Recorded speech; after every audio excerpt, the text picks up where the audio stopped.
사도행전 15장 22절에서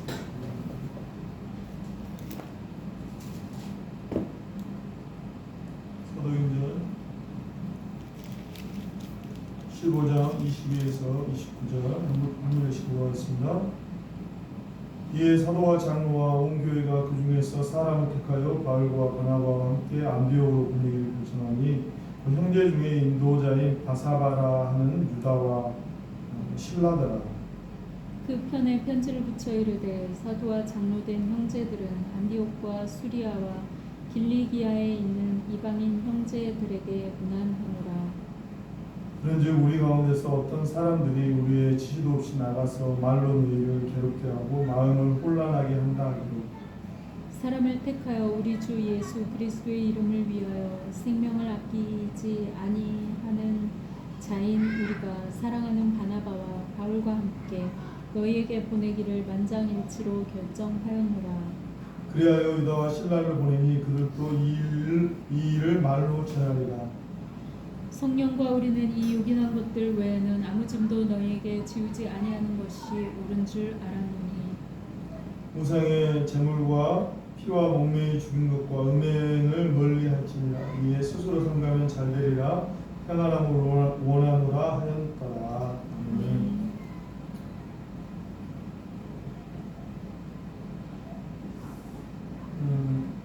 사자성어 역지사제라는 말이 있습니다. 다른 사람의 입장 갖고 생각하면 참 그 상대에 대해서 이해할 수 있고 배려할 수 있다는 의미죠.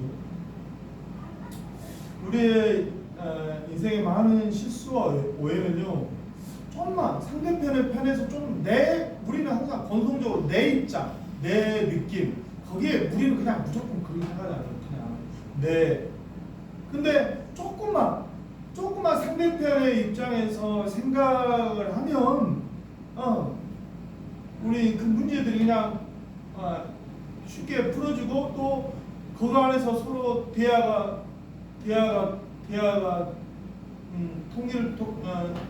통합을 통해서 서로 간에 어떤 좋은 그 아이디어가 생김을 통해서 문제가 해결되거든요.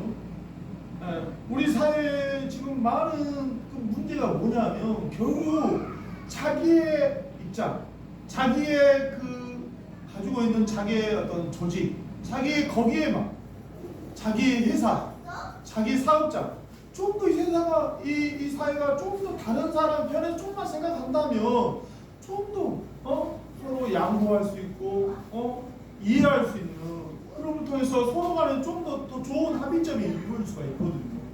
근데 오늘 우리가 이 자기 중심적인 이 마음으로 말미암아 자기도 힘들어지고 공동체도 어려워지는 이 모든 삶을 우리가 볼 수가 있죠.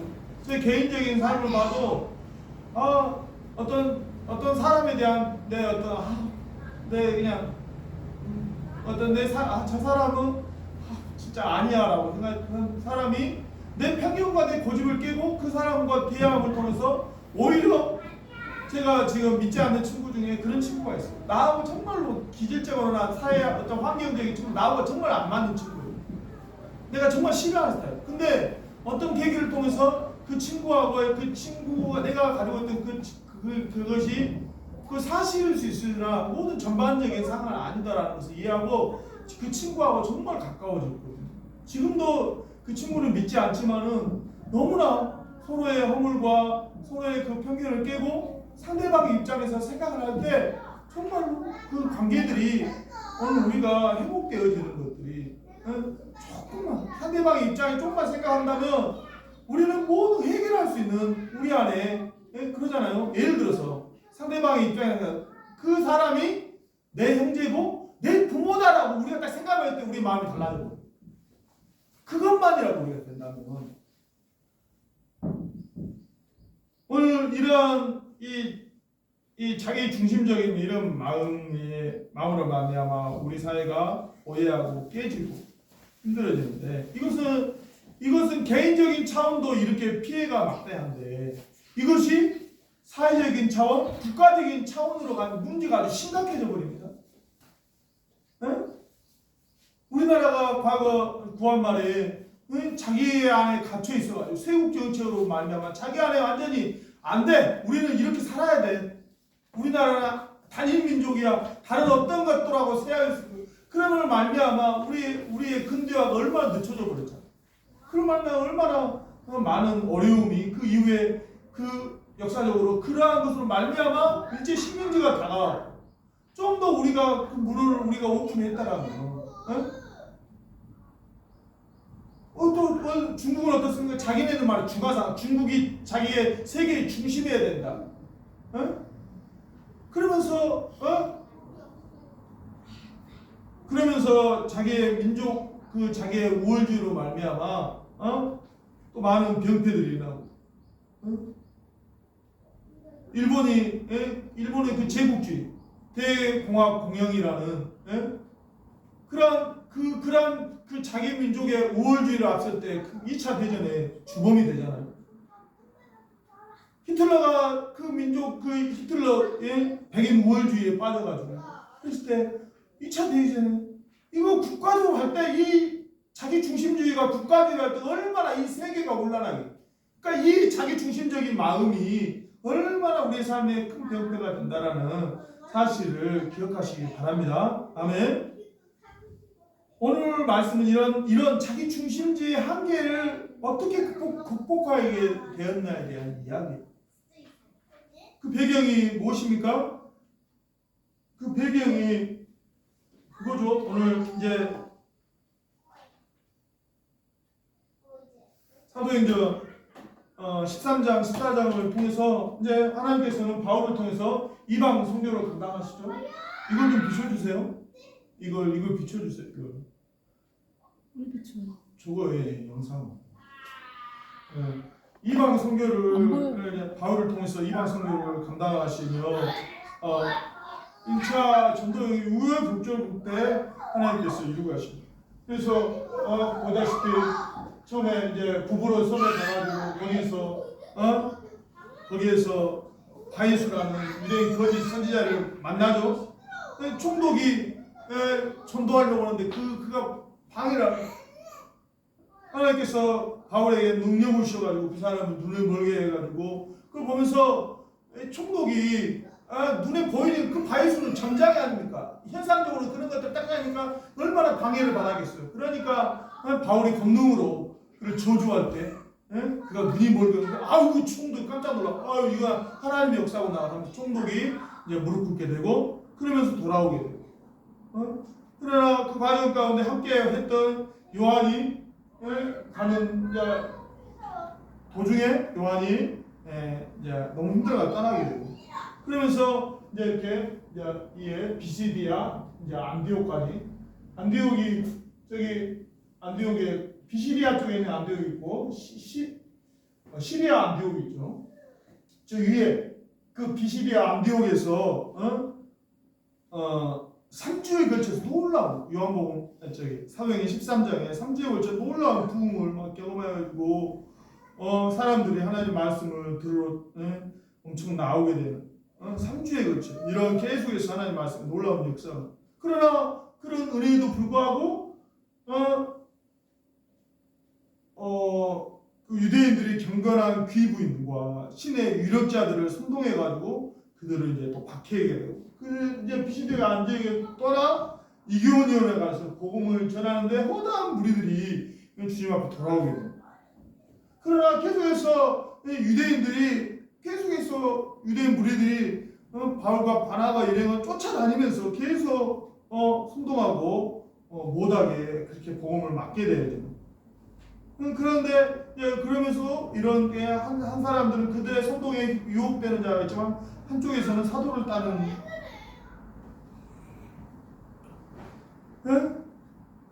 이제 마지막으로 그들은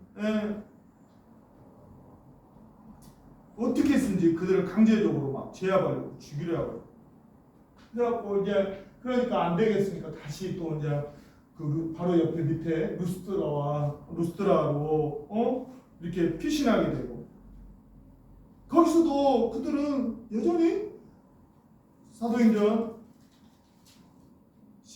13장 7절에 거기서 복음을 여전히 그런 박해와 고난 가운데 여전히 복음을 전하다라고 그랬어요. 지난주에 주제가 뭐였지? 복음 행전이었죠. 여전히 복음을 전하다. 여전히 예수 그리스도를 전하고 여전히 정말로 그냥 뭐 교회 다니는 사람이 아니라 정말로 주님의 신실한 제자를 세워. 제자를 세우더라는 거예요. 제자를. 예수 그리스도 이름은 생명을 주고도 생명을 줘도 아깝지 않을 그런 마음으로 전하는 제자를 세우는 거예요. 제자를.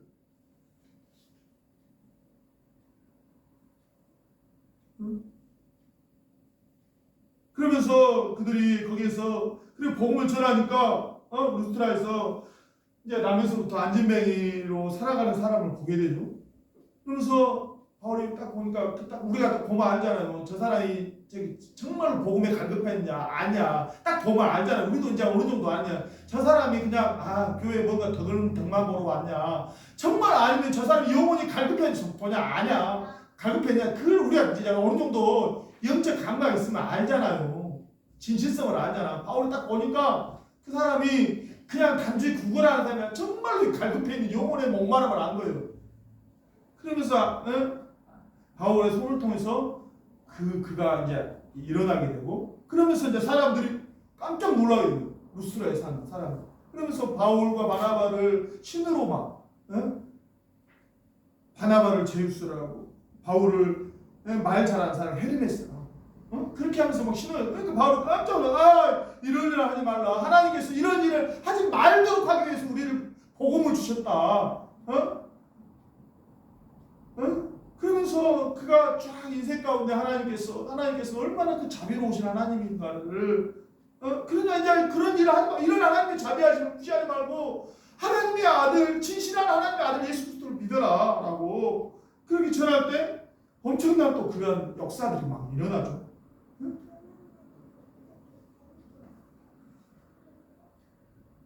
그러면서 이제 그들이 이렇게 할 때 이제 완전히 이제 바울을 그들이 때려 죽여버려요. 그들은 놔뒀으면 죽는 거죠. 근데 하나님께서 기적적으로 그 바울을 살려요. 그러면서 또 다시 이제 밑에 더베가 가가지고 또 복음을 또 전하면서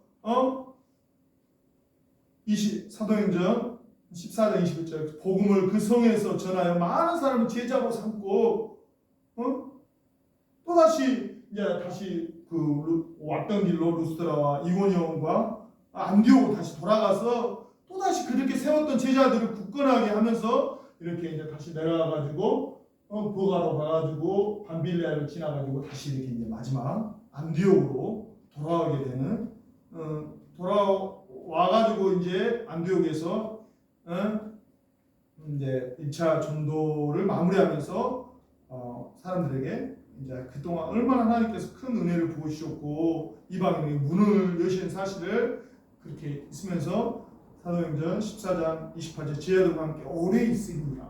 이제 이 시리아 안디옥 처음에 출발했던 거기에서 처음에 그 안디옥 교회가 세워진 이방인 선교로 세워진 그 다시 돌아와 이제 이렇게 하고 있는데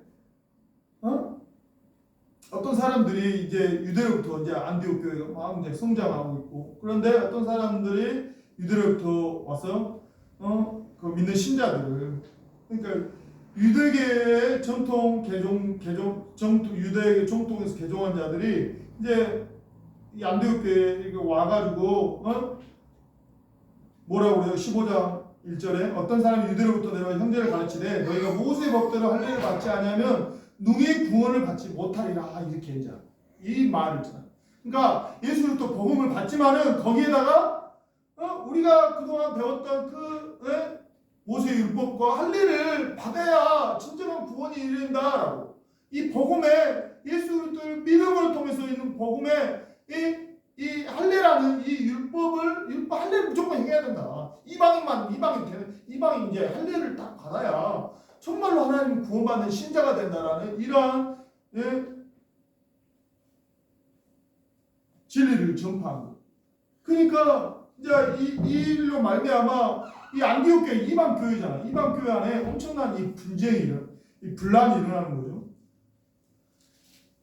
이런 말미암아 이제 그런 어려움이 생기니까 이게 이제 그 안에 안디옥 안에 이제 이방인들과 정통 유대인 안에 이제 막 혼란이 생기고 무엇이 정말로 어떻게 해야 될지 지금 그 고민 가운데 있을 때 그들이 안 되겠다, 우리 안에 정말로 뭔가 확증적인 좀 권위 있는 저기 사도들의 말이 좀 필요하다라고 생각하고 이제 다시 바울과 바나바를 예루살렘 교회에 믿음의 사도들이 있는 예루살렘 교회에 가고 이제 자문을 구하게 됩니다.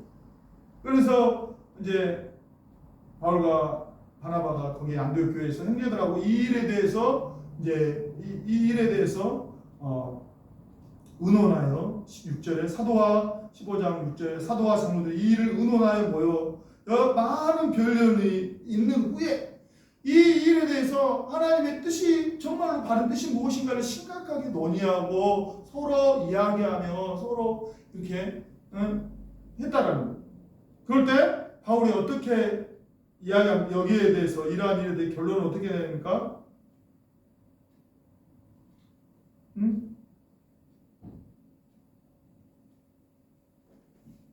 바울이 15장 7절부터 바울이 이렇게 말해요. 형제들아 너희도 알거니와 하나님이 이방인들로 내 입에서 복음의 말씀을 들어 믿게 하시려고 복음의 말씀을 통해서 믿게 하려고 하기 위해서 나를 오래전부터 택하였다. 그리고 하나님께서 그 믿는 자에게 성령을 주어 성령으로 증언하게 성령을 주게 하셔서 증언하게 하시고 그래서 그들이 또한 믿음으로 그들의 마음을 깨끗하게 하였다라고. 이 모든 일에 우리나 차별하지 아니하셨다는 믿음으로 의롭게 되어지는 이 믿음으로 의롭게 되어지는 이 원리를 동일하게 이방인에게도 하나님께서 우리가 그렇게 받은 것처럼 이방인들을 허락하셨다. 그러므로 너희는 하나님의 심을 우리 조상과 우리도 무려 율법을 하나님 주셨지만은 율법을 또한 우리가 하나님 믿음으로 행할 때만이 정말로 하나님께 이룰 수 있는 거지 결코 우리 스스로 율법을 이룰 수 없다. 왜 우리도 눈이 매지 못한 멍에를 제자들의 목에 메으려느냐라고. 오직 율법 또한 믿음을 통해서 완전하게 되어지는 것이다. 율법을 주신 하나님 믿음으로 말미암아 11절 우리는 그들이 우리에게 동일하게 주 예수의 은혜로 구원을 받아.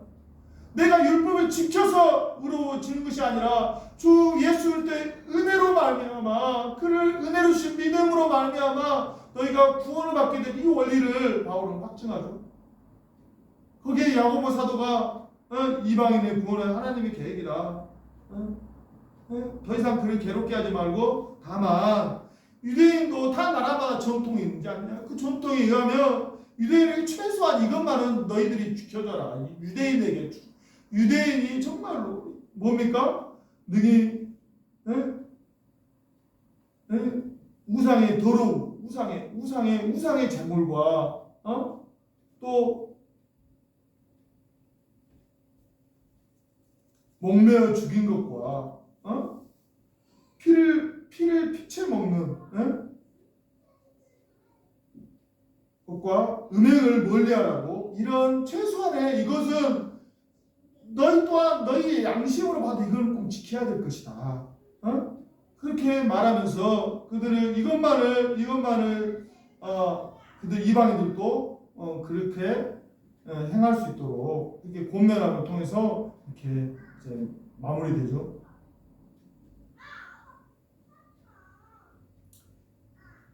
그리고 이제 바울과 바나바를 다시 안디옥 교회에 돌려보내면서 그렇게 사도 바울이 오직 우리는 하나님의 예수 그리스도의 은혜로 구원받는 것이고 오직 믿음으로 의롭게 된다. 이 원리의 전제하에 유대인의 그 전통을 존중할 의미로 최소한 이방인 너희도 이것만은 존중해주고 따라라라고 그러한 차원으로 그러한 결과를 가지고 하나님께서 그걸 확증하기 위해서 바울과 바나바만 보내면 너 바울과 바나바만 믿지 않을 것 같아서 유다와 실라 거기에 있는 유다와 신라를 동행하여 보냄을 통해서 그들이 이렇게 정말 사도들의 말이 진실한 말이고 진정성 있는 말이라는 것을 믿음을 통해서 그렇게 이제 전하죠. 그래서 안디옥에 돌아온 후에 30절에 15절 그들이 작별하고 안디옥에 내려가 무리를 모으는 편지를 전하니 읽고 그 이로한 말로 기뻐하더라.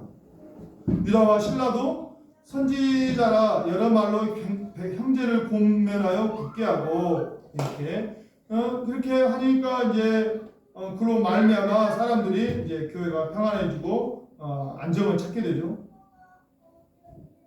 교회가 어떻게 혼란에 빠지게 됩니까? 하나님께서 믿음의 돌이 오직 예수 그리스도의 은혜로 말미암아 그 믿음의 은혜를 저버리고 그들이 가지고 있던 예전의 유대인의 그 전통, 율법, 할례를 행해야 되고 그 여러 그 율법 유대인이 가진 율법을 지켜야 그것을 이제 거기에다가 첨가시켜 버려. 예? 그런 말미암아 교회가 혼란스러워진 때에 다시 한번 오직 복음의 진리를 다시 한번 오직 예수 그리스도의 주신 예수 그리스도의 은혜로 말미암은 은혜로 너희가 구원받게 되니 이 믿음을 너희가 든든히 붙잡고 설하라.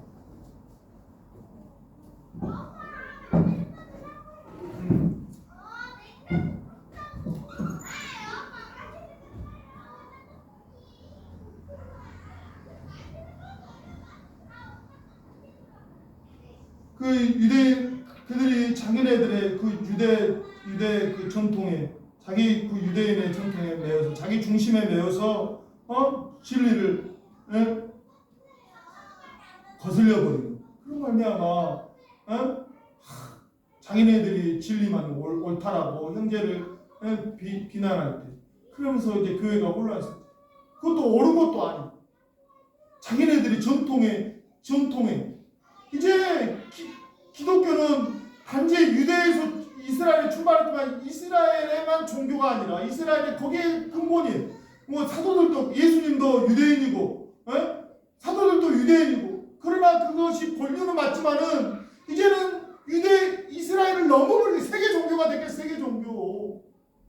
오직 이방인이나 유대인이나 오직 믿음으로 말미암아 하나님의 자녀가 되는 예수 그리스도의 은혜 믿음으로 말미암아 하나님의 자녀가 되는 모든 사람이 주의 은혜로 말미암아 하나님의 자녀가 되는 이 놀라운 이 축복을 모든 사람이 이제 열린 종교가 되는 게 열린 종교, 폐쇄적인 종교가 아니라 모든 사람에게 구원의 복이 모든 사람에게 다 모든 사람에게 오직 누구요? 하나님의 아들 예수를 믿는 자에게 하나님의 자녀가 되는 하나님의 친백성이 되는 이 놀라운 이 복음의 복된 소식 모든 민족에게 열려있어요. 근데 여전히 자기네 옛날에 그 자기가 가지고 있던 끈끈한 그 전통을 버리지 못하고 그걸 가지고 이 복음을 희생시켜버려요. 복음을 희생시켜요.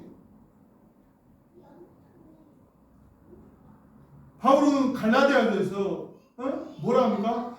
너희가 다른 복음을 전하면 저주를 받았죠. 오직 예수 그리스도를 믿음으로 말미암아 받아주는 이 놀라운 구원의 복음에 어떠한 것도 첨가할 수 없다. 오직 우리 구원은 우리가 죄악 가운데 구원한 예수 그리스도 우리의 모든 하나님 앞에 가는 모든 것들도 예수 그리스도를 믿음으로 이루어지는 그 결과지 결코 어떤 율법으로 통해서 어떤 내 인간의 어떤 자기 최선으로 이루어지는 것이 아니다라고 바울은 확증하는 거예요. 갈라디아서 2장 16절 이하에 바울이 뭐라고 합니까? 사람이 의롭게 된 것을 율법의 행위로 말미암으면 오직 예수 그리스도를 믿음으로 말미암는 알므로 우리도 예수 그리스도를 믿나니 행위가 아니고 예수를 믿음으로 말미암아 우리는 의롭게 되어지는 그래서 우리가 예수 그리스도를 믿는다. 이는 우리가 예수를 믿는 것이 예수 그리스도를 믿는 것의 반대는 뭐냐면요. 이는 우리가 율법의 행위가 아니고 그리스도를 믿음으로 의롭다면 어떻게 합니다라고. 율법의 행위로 의롭다함을 얻을 육체가 없다라고. 율법은 선한 것이지만 인간에게 행할 능력이 없잖아요. 율법을 행해 지켜낸 우리 인간의 그 열심으로는 결코 하나님을 기쁘시게 할 수 없다라고 바울은 확증하였다는 거지.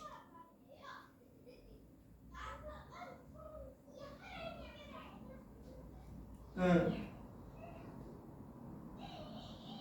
오늘 이러한 우리가 이 복음에 뭔가를 참고하려고 우리는요, 우리가 주님 앞에 가는 그날까지 꼭 믿음은 꼭 이 죄악 가운데 우리가 이 죄의 사망 가운데 예수 그리스도를 처음에 맞던 우리가 거듭날 때 가졌던 이 믿음뿐만 아니라 우리의 모든 하나님 앞에 거룩화되는 소마의 가지가 계속 이 믿음의 원리가 적용돼야 돼. 근데 우리가 주 예수 그리스도를 믿음으로 하지 않냐고 여전히 우리의 행위가 우리의 믿음을 앞서버리면 이것 또한 율법주의가 되는 거예요. 하나님께 성령께서 성령과 이 용이라는 것 외에는 우리가 간섭하지 아니하겠다. 하나님께서 주신 성령과 믿음으로 행하지 아니하고 내 열심과 내 의지가 먼저 앞서면 이게 또 율법이 되는 거예요.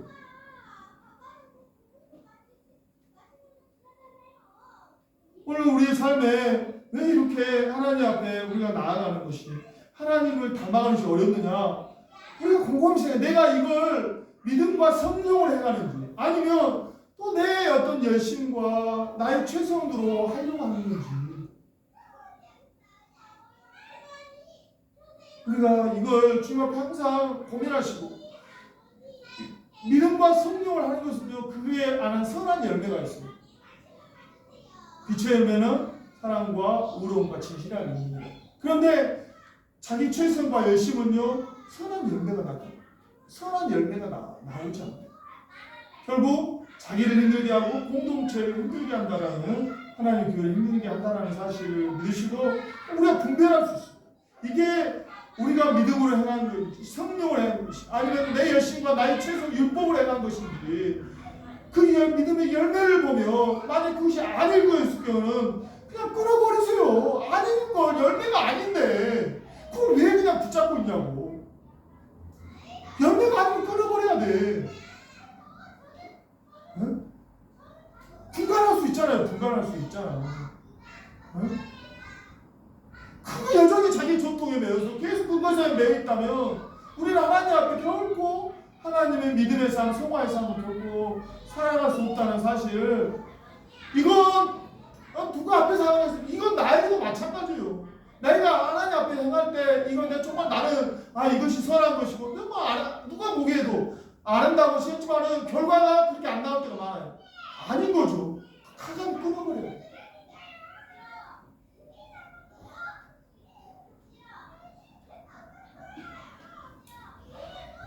오늘 우리가 하나님께서 우리는 이렇게 우리에게 제자들의 하나님의 교회를 위해서 하나님의 교회가 다시 한번 오늘 복음의 진리 앞에 오직 믿음으로 의롭게 되어지는 이 하나님의 이 진리 앞에 하나님의 교회가 반드시 세워지기를 원해서 하나님께서 예루살렘 교회를 회의를 통해서 사도들을 통해서 확증하여가지고 이 복음의 진리로 계속해서 이 땅의 교회는 나아가고 있다는 사실을 믿으시기 바랍니다. 나의 열심과 나의 최선이 아니라 내가 정한 나의 어떤 그 노력이 아니라 오직 우리는 믿음과 오직 성령을 통해서만이 오직 하나님 앞에 우리는 의롭게 되어야 한다는 사실을 정말로 다시 한번 우리의 삶 가운데 확증할 수 있는 여러분 되기를 주님의 이름으로 축복합니다. 기도합니다. 아멘. 오늘 우리 이 말씀을 통해서 다시 한번 하나님의 배려를 우리가 만날 수 있어요. 하나님의 자비하심이죠. 뭡니까? 어떻게 복음도 하나님의 자비하심이죠. 그러잖아요. 복음을 통해서 믿게 의뢰어지는 것. 어떤 우리가 우리의 행위와 우리의 최선을 어떤 기준으로 삼을 거야? 어떤 인간의 어떤 기준이 인간을 한번 공평하지 않잖아요. 그러나 누구든지 이 복음을 믿음을 통해서 의롭게 되어지는 것이 하나님의 또한 배려. 또한 우리의 삶 가운데 내 열심 어느까지 우리가 열심을 해야 우리가 하나님을 닮아갈 수 있을까요? 그거 얼마나 어렵겠어요. 이 최선 어떤 사람의 능력이 다 다른데. 근데 우리가 각자 하나님께 주신 믿음을 따라 그냥 우리가 행하기만 하면, 믿음을 따라 행하기만 하면 하나님께서 우리를 의롭게 해주십니다. 어떤 인간적인 차원으로 누구는 이 정도 돼, 우리가 그런 비교하지 말고 하나님께 주신 믿음대로만 자기 자신의 분량만큼만 하면 되는 거예요. 우리 인간의 수준으로 평가하고 비교할 필요가 없어요.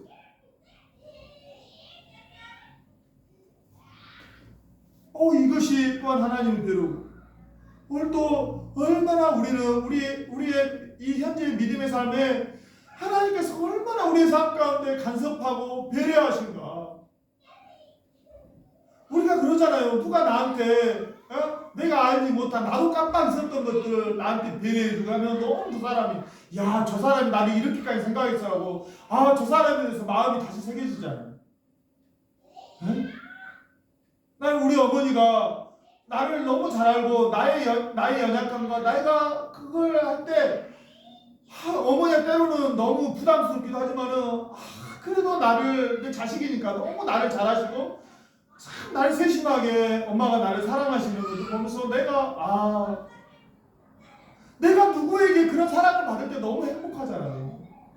하나님은요, 우리 육신의 부모가 해주고 너무나 우리를 잘하셔서 우리를 이렇게 자비를 하나님이 계속 나타내고 계세요. 근데도 우리는 얼마나 하나님의 그 자비하심을 무시하고 그렇게 알지 못하는지. 오늘 다시 한번 우리는 이 말씀을 오늘 이렇게 다시 한번 이 복음의 진리를 확증해 주시는 이 하나님의 배려를 정말 더 너희가 헷갈리지 말아라. 헷갈리지 말고 오직 예수 그리스도를 믿음으로, 너희 모든 삶을 믿음으로 행하라. 이것만이 하나님을 기쁘시게 할 수 있다. 이것만이 너희를 의롭게 하십니다. 이 진리 안에 너희가 분명히 서라는 하나님의 배려를 여러분 알고, 오늘 또 하나님의 놀라운 이 자비하신 하나님의 손길을 정말 하나님 앞에 기쁨으로 찬양할 수 있는 여러분 되기를 주님의 이름으로 축복하고 기도합니다. 아멘. 우리가 하나님의 이 놀라우신 하나님의 배려와 하나님의 자비하신 사랑을 받았다면 우리 또한 이제 영혼들을 향해 하나님의 그 자비하심을 나타낼 수 있는, 연약한 자들에게 하나님의 마음으로 배려할 수 있는, 그렇게 연약한 자들을 위해 참고 기다려주며 인내할 수 있는, 그래서 정말 우리를 통해서 하나님의 그 자비하심을, 하나님의 영광을 나타낼 수 있는 그런 여러분 되기를 한 주의 삶 가운데 축복하고 기도합니다. 아멘. 기도하겠습니다. 하나님 참 감사합니다. 얼마나 하나님은 우리를 배려하고 사랑하시는지. 하나님, 우리가 또 헷갈릴까 봐서 아버지, 예루살렘 회의를 통해서 다시 한번 오직 우리 주 예수 그리스도를 통해서 믿음으로 의로워지는 이 외에는 더 이상 아버지, 우리가 할 것이 없음을 아버지 주여 우리가 확증시켜 주시고, 얼마나 하나님 우리 안에 아버지 헷갈리는 이 부분에 주님이 이 섬세한 배려심을 하나님 볼 수 있습니다.